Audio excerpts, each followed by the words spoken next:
I'm Dennis. I'm the founder of Mobile Mentor.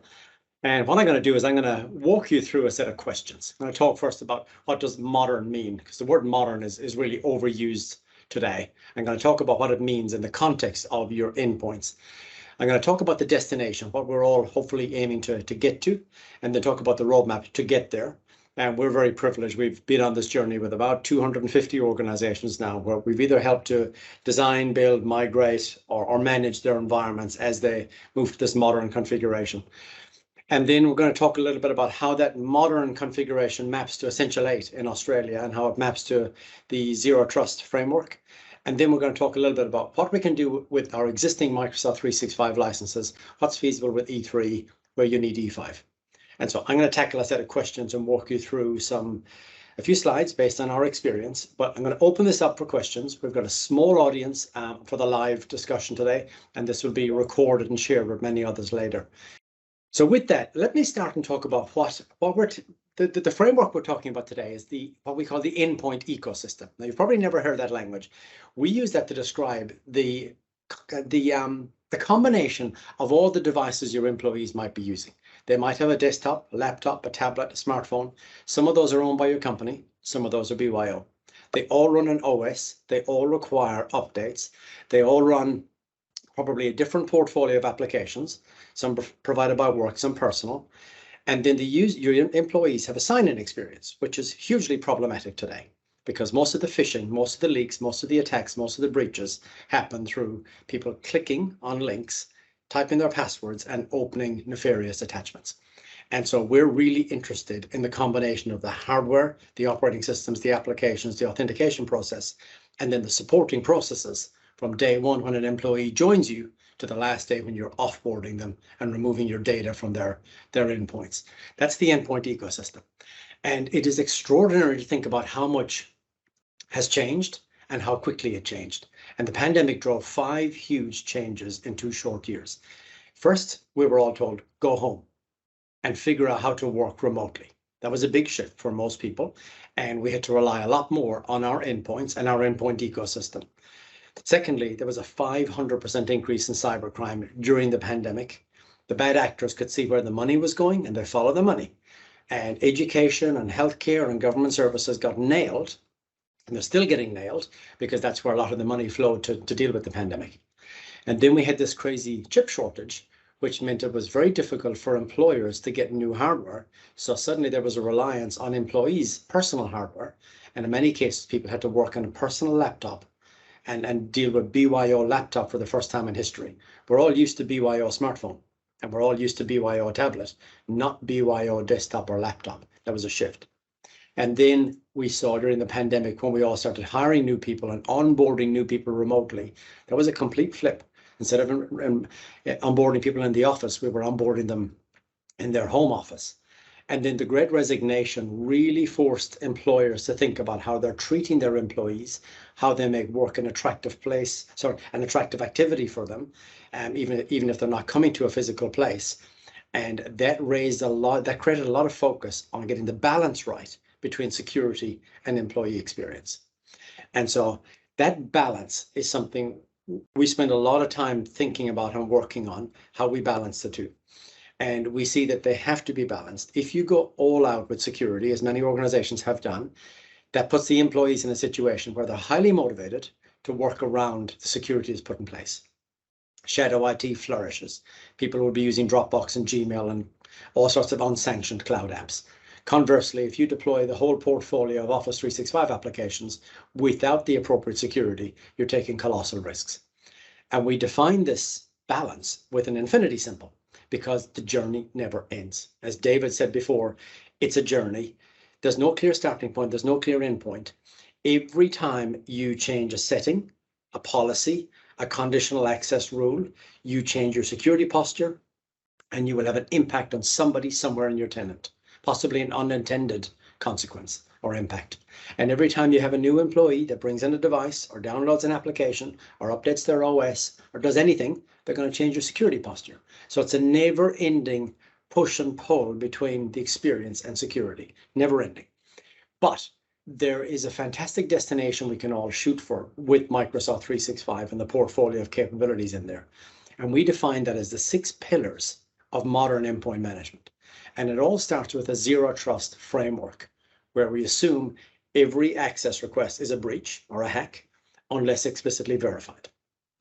And then passwordless as the authentication model of the future, getting away from this nightmare where we need employees to manage 92 passwords and they're written down in spreadsheets and documents and saved in the browser and all that. And then the third one is zero touch provisioning. The fourth one is moving data to the cloud.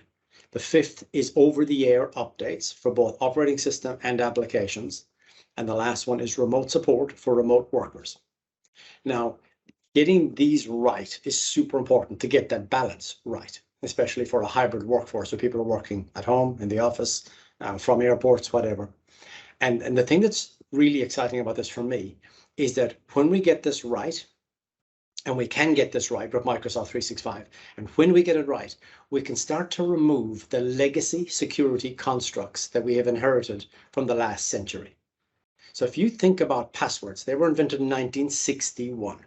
Great invention back in the 60s, but they are the bane of our lives now. The number one reason why Australian and New Zealand companies are getting taken down is because they're being phished. And we're disclosing our passwords in the wrong place to the wrong party. And then we've got a reliance on a domain, which is a very old concept, and reliance on VPNs. We know they're fallible. And so what we're looking to do is try and modernize the way we get this balance right between security and employee experience, so that we can start to make security invisible for the employee. We know that there will be more security in what we're doing than ever before, but it's kind of hidden from the end user. It's not in their face as much as it was in the past. And we can start to remove those legacy security constructs from the last century. So the first one that goes is the domain. Zero trust means we will explicitly verify the identity and the device health of every access request coming into our environment. So the notion of needing a domain falls away, and we can have the same security for David working from home, Glenn working in an office, Sonny working in an airport. They will all be subjected to the same conditional access policies, the same authentication experience, the same access permissions. So the concept of a domain falls away. And then with passwordless auth, obviously passwords go, but more importantly, phishing reduces dramatically, because if we're not using passwords, we can't be phished. And so the beautiful future state we see here is that an employee joins an organization. Morning one, they get a 4-digit temporary passcode. They sign into their device. They do their biometric scanning and 2-factor and all the verification. And from then on, no password. It's biometrics all the way, and 2-factor and conditional access policies and single sign-on. That employee can no longer be phished. And once you get there, you can then report up to your cybersecurity committee or auditor or CISO or insurance broker. Here's a percentage of our workforce that is now phish resistant. Phish resistant, super important. That will bring down your premium right away. And then the third one, zero touch provisioning. Well, I presume many of you know about this, the ability to have a device provisioned out of box for an end user that's not in the office, and being able to do that for Windows, Mac, iOS, iPad OS, and Android devices, and get away from the practice of the last 20 years where the device came to IT first, they took it out of a box, they spent 2 hours setting it up, put it back in the box, and shipped it out to the user. We get away from that double handling now, and we get a beautiful out-of-box experience. And with cloud data, we get away from attachments.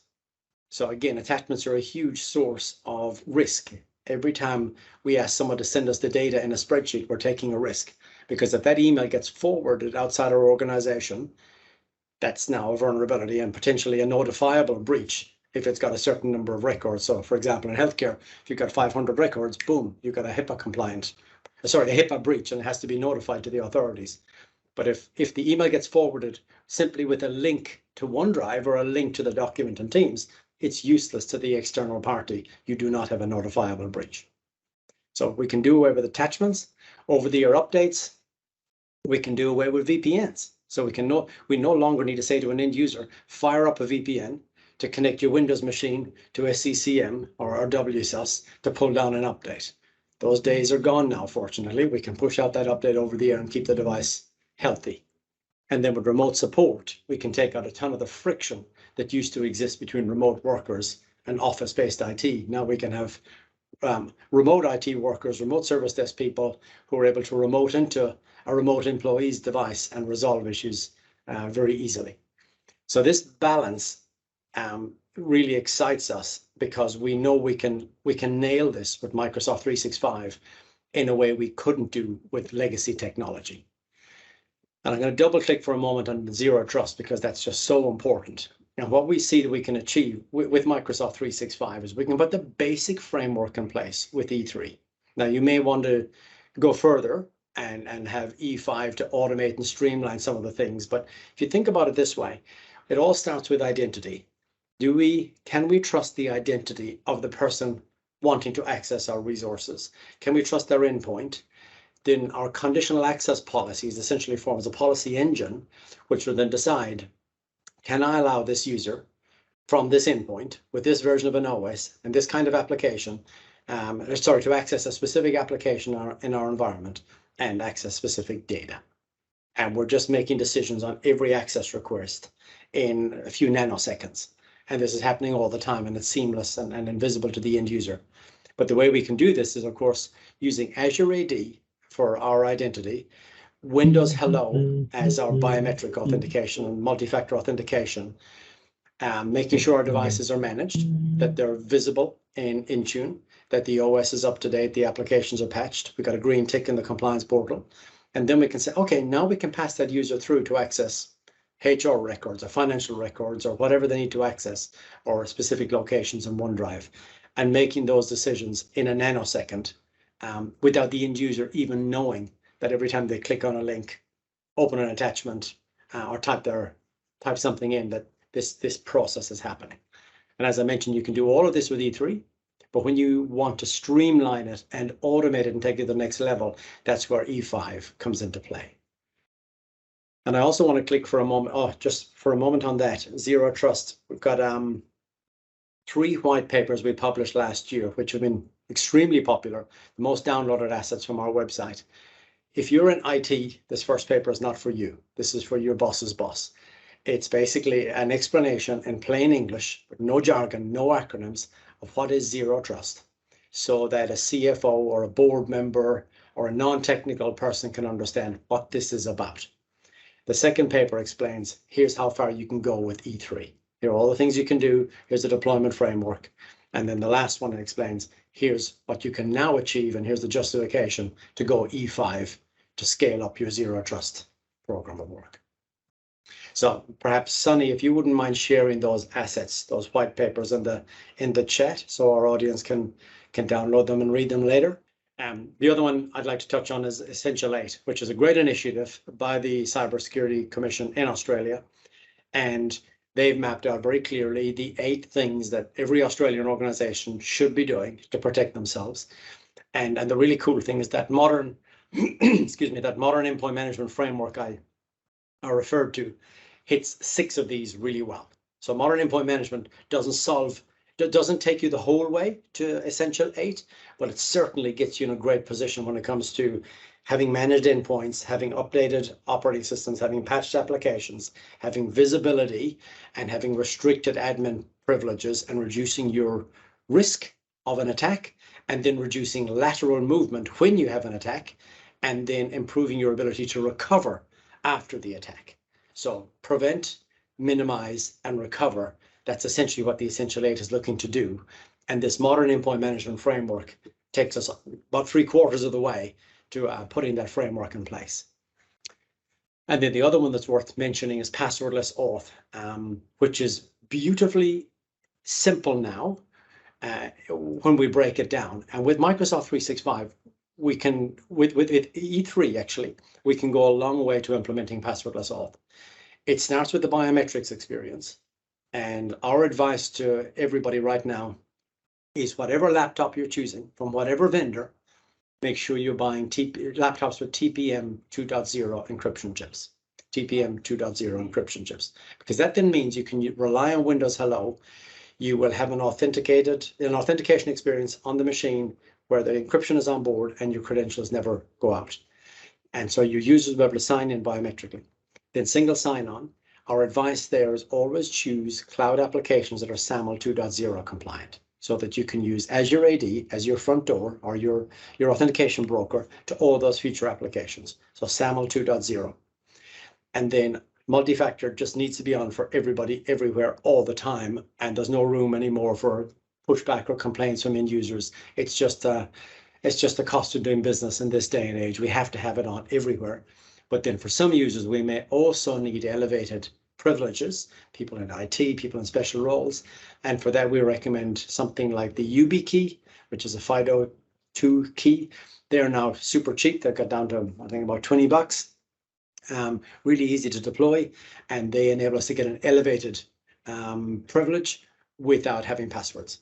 And then, of course, the brain in the middle of all that is your conditional access policies that decides who can access specific resources and when. But when we join the dots together here, the user would wake up, open the laptop, look at the machine, scans their face, signs them into the Windows operating system. That's step one.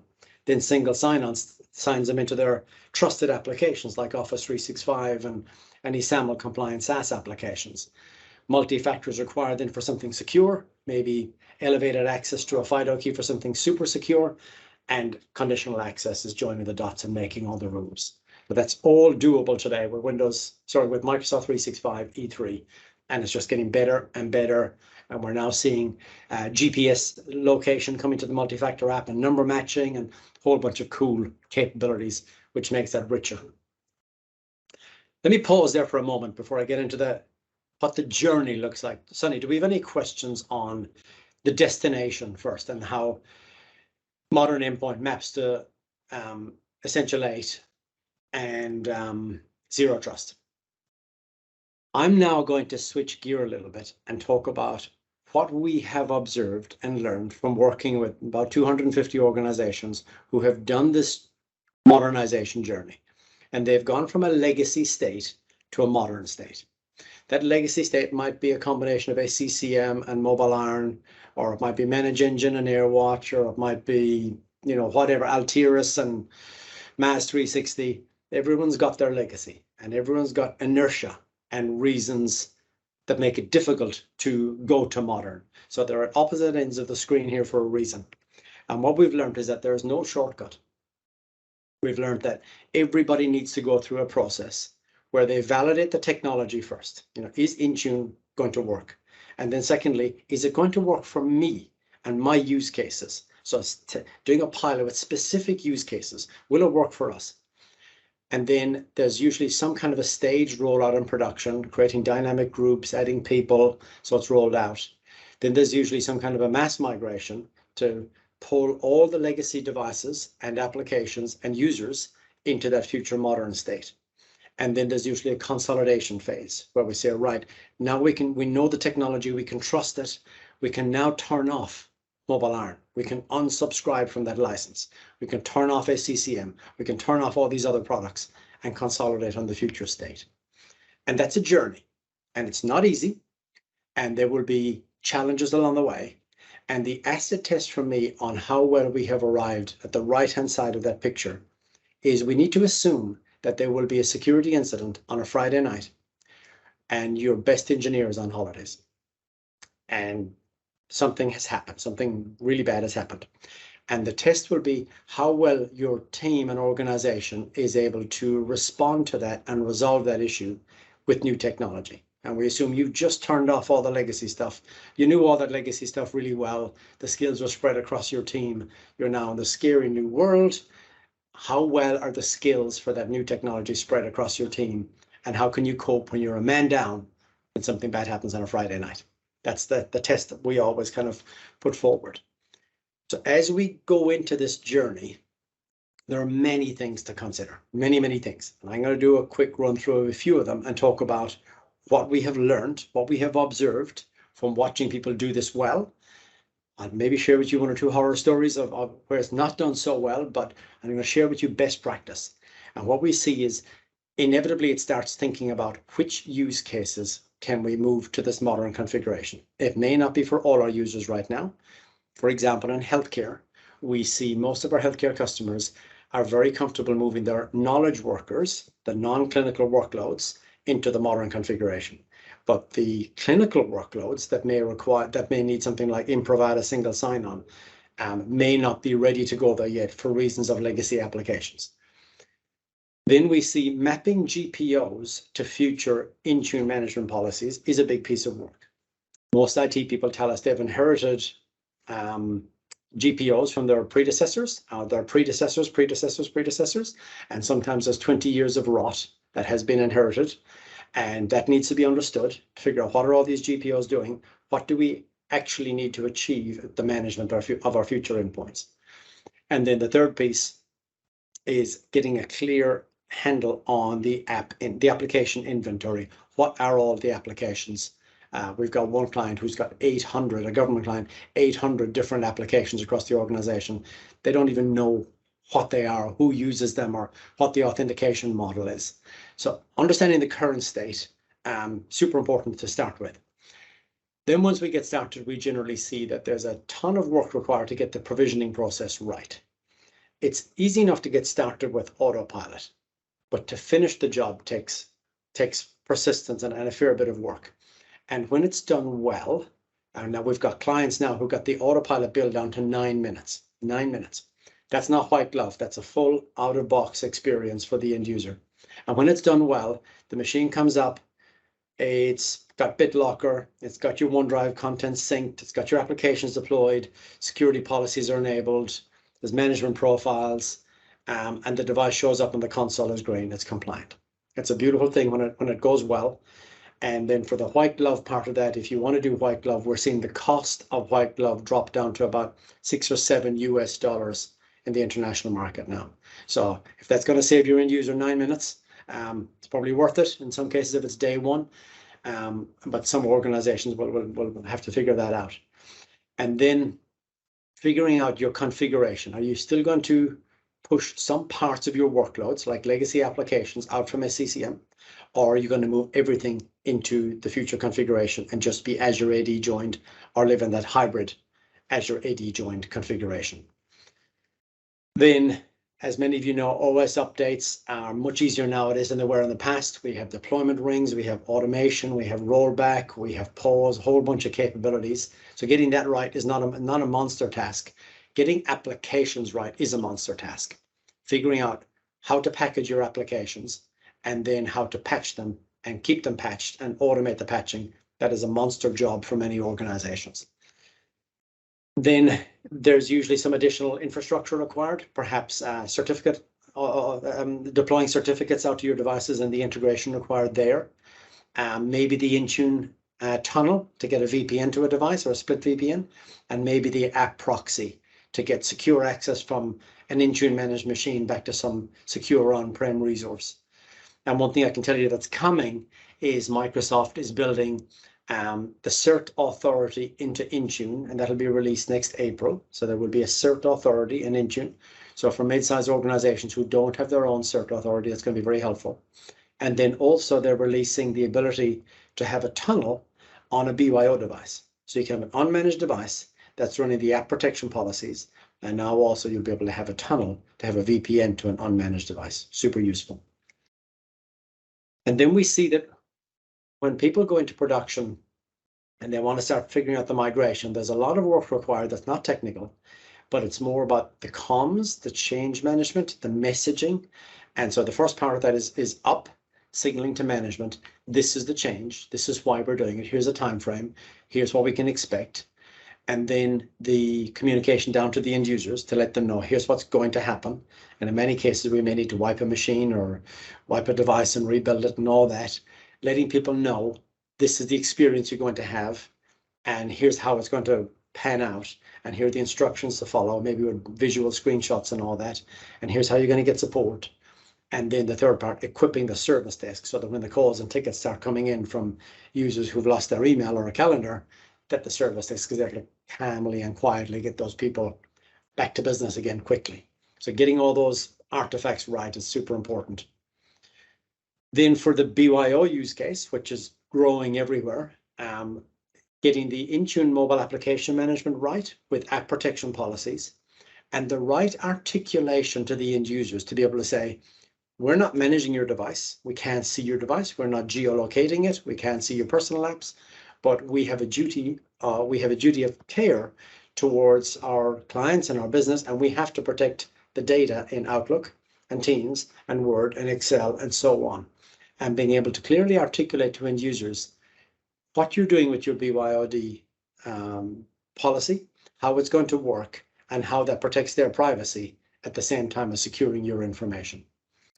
And Windows 365 is a great breakthrough here, where if we have people who want to work on a personal laptop that is not part of your management program, and you're not able to manage their MacBook or their personal device, then Windows 365 gives us a way of having secure session, secure access to your resources without risking data on an unmanaged endpoint. And then the second to last topic is role-based access, which is unbelievably important. And in the same way that we hear a lot of our clients talk about the mess they inherited with AD groups and the mess they inherited with legacy GPOs, we think that the future is in your hands, and what you will pass on to the next generation of IT people after you will be critiqued and judged by them in the same way you critique and judge what you've inherited from your predecessors. And where we believe that will be manifested is in how you set up your Intune environment, the role-based access controls, and the way you set up scopes and tags and filters and labels and naming convention. Scopes, tags, filters, labels, naming convention. And my encouragement to you would be the more time and effort you put into that now in creating your structures and groups and all that, the better off you're going to be, and you're going to be able to pass on something you can be proud of and set up the next generation of IT people to have something great to inherit from you.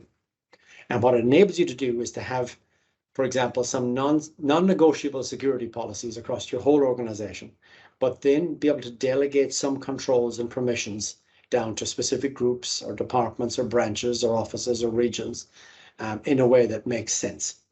And it's very powerful. And then the last part, of course, is compliance and being sure that once you've moved to this modern configuration, you are totally in control and you're able to pull reports easily.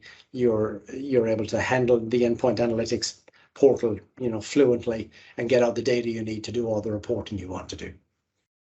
So that's a lot of work. That's a lot of work, and that never happens in 90 days. That's more like a 3-year journey for most organizations based on what we've observed. It can be longer for large, complex organizations, depending on some of the early stage stuff here, the apps and the complexity of the use cases. But inevitably, we see when we start this journey, confidence will drop for a while, and then it will pick up. And there will be people along the way who will push back and say, this isn't going to work. We need to stay on SCCM, or we should keep this, whatever. You will get pushback from various people. But my encouragement is persist and persevere and push through, because you will get to a much better place with this modern configuration than you could ever have achieved with the legacy. And you'll have a lot more automation and a much quieter IT operating model. So what I'm going to share with you now is a framework we have seen work time and time again. That's very, very powerful. And it's essentially mapping out this journey in a way that makes sense for you as an individual organization. Every organization is different. And so you're going to need your own roadmap to work this out. And the way we like to tackle it is to kind of have this modernization roadmap where we're thinking about endpoint and identity together, usually in the context of Microsoft 365. And we maybe have some kind of an assessment. And this is how we do it. We do an assessment to look at what is the security posture. And there's a whole bunch of topics in there that gives us a score out of 100. And what's our employee experience? So we get a true, honest assessment of where we are today and a comparison to industry benchmarks. So on the endpoint security axis, we're looking at what are our policies, what's our identity configuration, how are we managing our devices, how are we protecting our data on those devices, and how are we managing compliance. And then on the employee experience, we're looking to see what's it like when somebody joins us, and what's their experience with onboarding, and what's it like for them getting access to our applications and our data and our systems. How do we support that person through that process? How does teamwork happen? What are all the tools for collaborating? And then how well do we set up our employees to innovate in their workspace? And from that, we can usually tease out then where you really want to be. What's the vision you've got? And how do we articulate that vision in a way that senior leadership get it and understand where you want to go with this, and how we break into maybe a 3-phase journey with work streams across each of those topics. So essentially there's 10 work streams and usually 3 phases to say, here's what we need to do from a policy perspective. And then here's what we need to do in phase 2 and phase 3. And at each stage, pressure testing these to say, are these the right actions? Are they in the right sequence?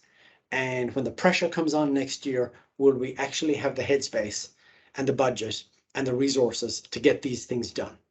And making sure we distill it down to the shortest possible list of things that will actually get done, come hell or high water, and having a plan that becomes a big poster we can share with people. Here's what we're doing. Here's how we're going to improve our employee experience and our security together. So that's a framework I hope will be useful to many of you.